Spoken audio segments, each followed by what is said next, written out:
Disclaimer: this video includes discussions of sexual assault and abuse. If you're very sensitive to those topics, please click off the video now and watch something way happier than whatever this is gonna be. This video is not intended to make light of the situations or offend anyone.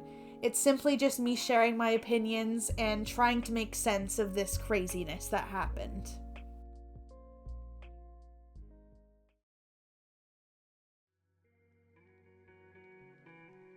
Je veux pas que le monde pense que je suis quelqu'un de dangereuse qui vont faire quelque chose à leurs enfants. There is nothing in this world, and I mean nothing, more instantly aggravating to me than the sound of nails being trimmed, my ice cap tasting expired, and Karla Homolka feigning ignorance and walking free. Nothing compares to the anger that those three things brings me. And to take it one step further, there's nothing more annoying than a film created with the sole purpose of doing just that.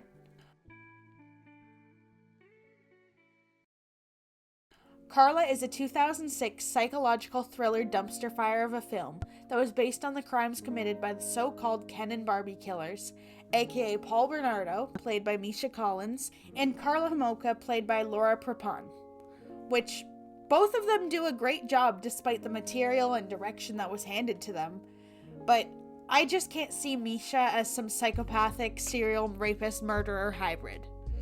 Which brings us to this. Just who are Paul and Karla? What did they do and why are they hated so much aside from the obvious? Where to begin? Love at first sight was a real and true concept for Karla and Paul when they met at a Scarborough bar in October of 1987. Immediately they felt they had found their supposed soulmate, with Karla even going as far to admit she loved him that night. From there, they started a relationship despite Karla being 17 and Paul being 23, as well as, the Scarborough rapist. To be fair, Karla didn't know that little piece of information at the time, but he eventually confessed it to her and she still stuck with him, so that just tells you a little bit of what you need to know about her sanity. They were deemed the perfect, clean-cut couple.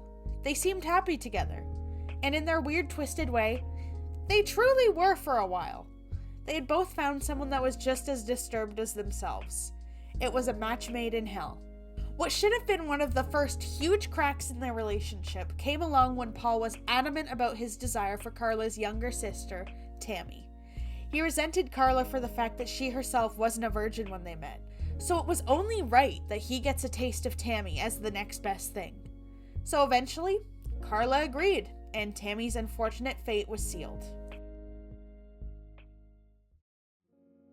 The Homolka Christmas Eve of 1990 should have been light and joyful as the Christmases past had been. However, the holiday was tainted forever with the memory of 15-year-old Tammy's sudden death. Lost for words, the family and doctors chalked it up to some reckless holiday partying. But little did anyone know, a few hours prior, Tammy actually had been drugged by Karla and Paul with animal tranquilizers, with a halothane-soaked cloth constantly pressed against her face to keep her from waking. She was then filmed and sexually assaulted by her sister and who she deemed to be her older brother. It's sickening. Karla and Paul then got married, bought a house, and lived a seemingly nice life on the surface, moved on from all the issues of their past.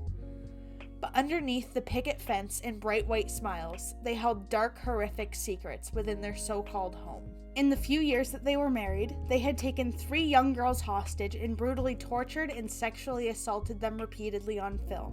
One goes by the name of Jane Doe because it's never actually been confirmed who she is.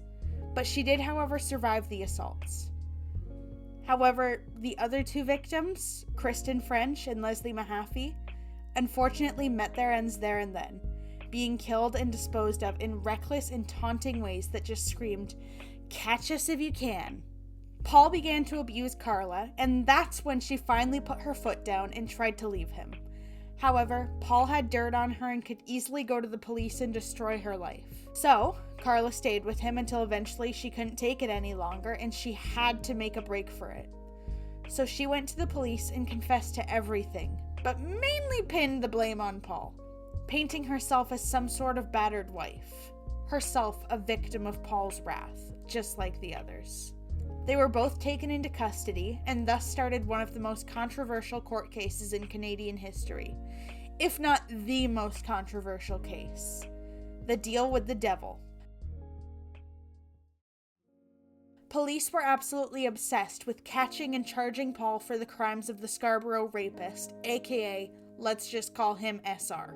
That they lost sight of everything else, including Karla's hand in all of this, and how she managed to play them perfectly. In order to put Bernardo behind bars, they needed Karla to testify against him. So she did, but only in exchange for a lighter sentence for her crimes. However, Paul, in hopes of getting Karla stuck in jail as well, led his lawyers with a hand-drawn map to their hidden tape collection, deep within their bathroom light fixture. Once the tapes were found, they were eventually played before the court and displayed Karla in a very different manner than the way she tried to make herself out to be.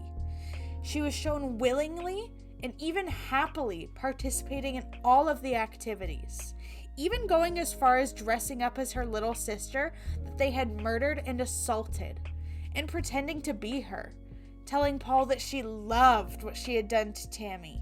Despite the tapes being shared, they were still so obsessed with keeping Paul behind a cell door forever that they kept true to their deal with Karla despite her blatant misinformation.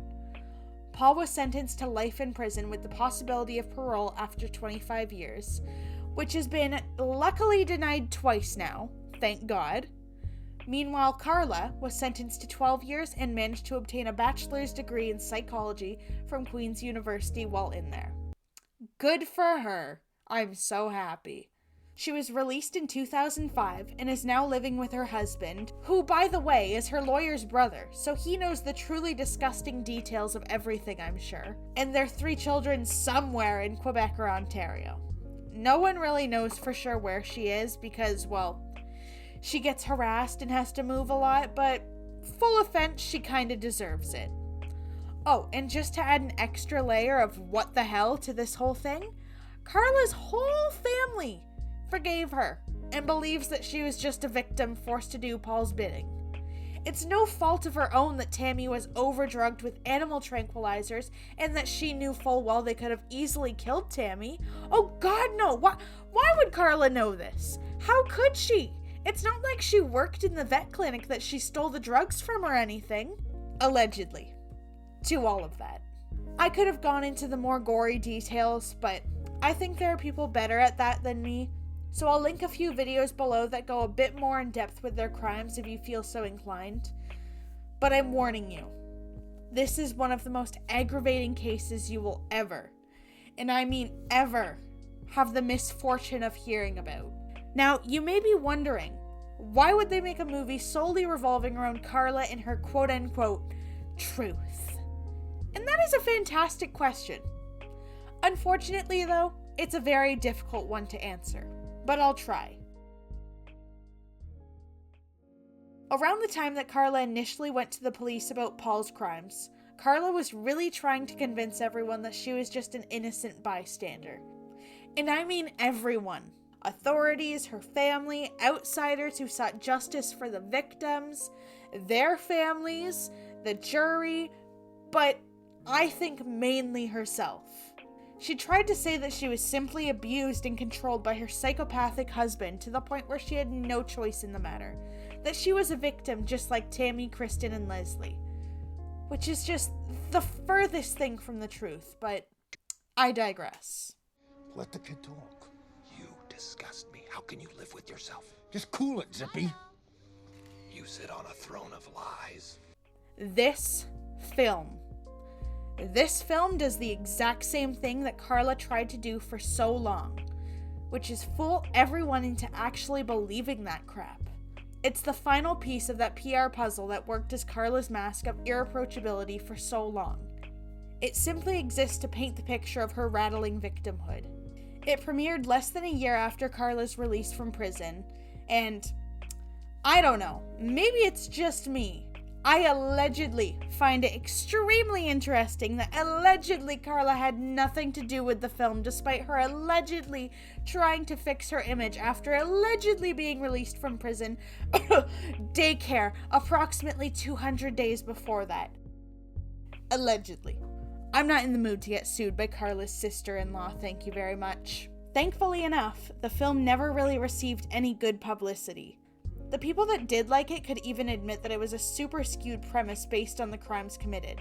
It was instantly a cult contempt. Set in May of 2000 in a Saskatoon correctional facility, the film is told through the eyes of an imprisoned Karla discussing with a psychologist her and mainly Paul's crimes through various narrations and flashbacks. At first, she paints a story of happier times, when she first met Paul, and how in love they were instantly. They met and entangled themselves with one another almost immediately, in front of their friends. Freaking weirdos, man. She reflects on everything good about the little life they had built for themselves in St. Catharines, and how in love she thought they would always be. How sweet.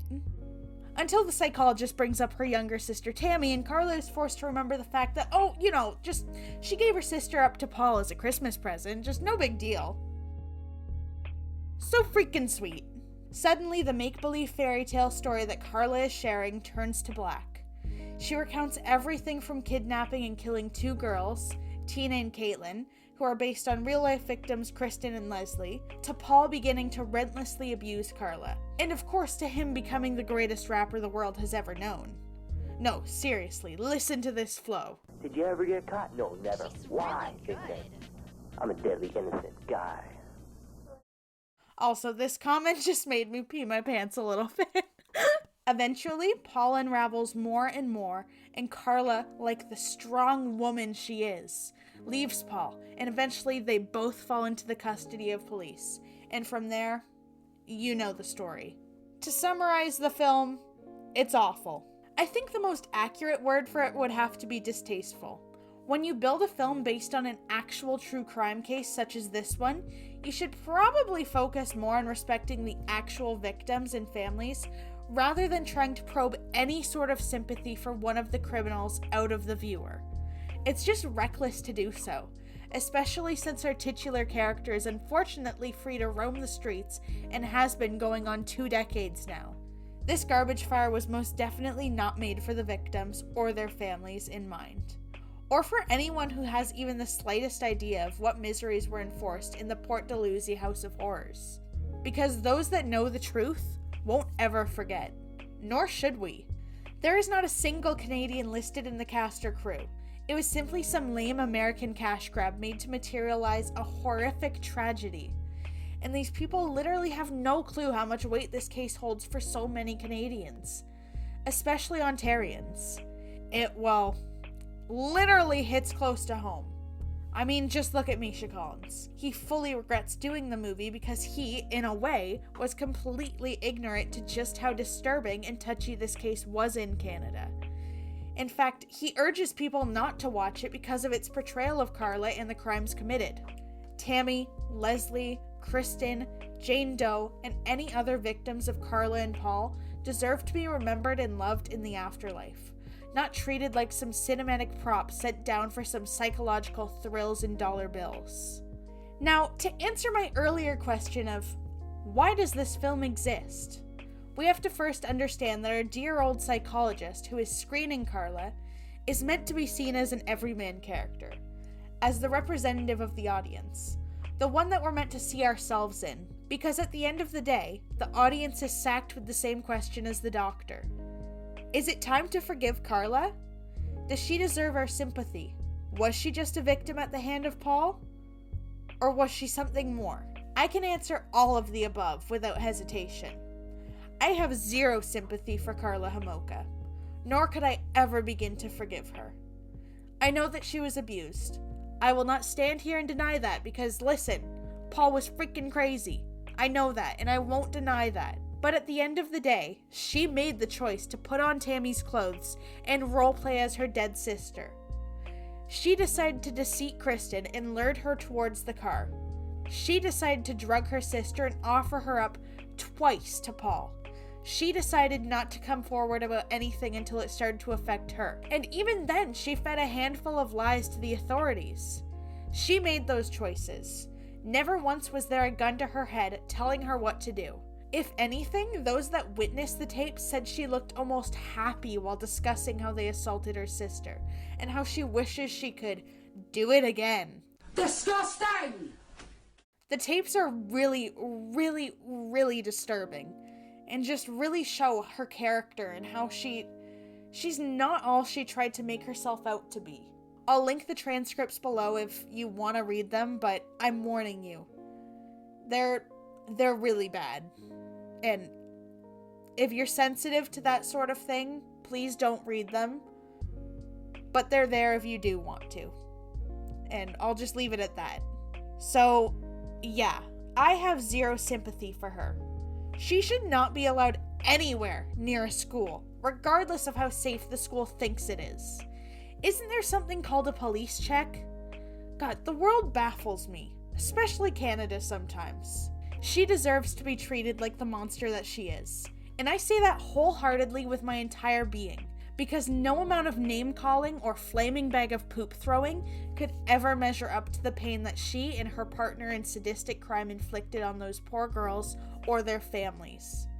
Nothing, and I mean nothing, will ever compare to the bloodstains on her hands, and I only hope and pray that she remembers that.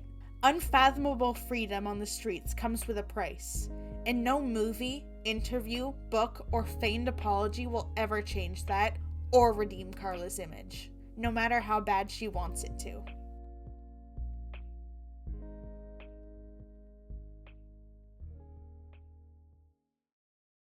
In the description below, I've incorporated a link to the charitable organization that is run in honor of Kristen French, called the Kristen French Child Advocacy Center of Niagara. The main mission of the center is to give abused children and youth a safe place to stay and share stories in hopes of healing and lessening the violence against children.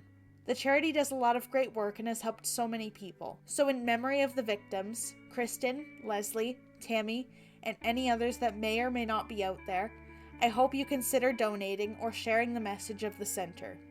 Even if you don't have the means of donating, someone you know might, and even just a little bit means so much to anyone affected. Thanks for watching, and here's to hoping Paul Bernardo never ever, ever ever, ever gets released like his counterpart. I don't even want to imagine a world where that's a possibility, but who knows anymore.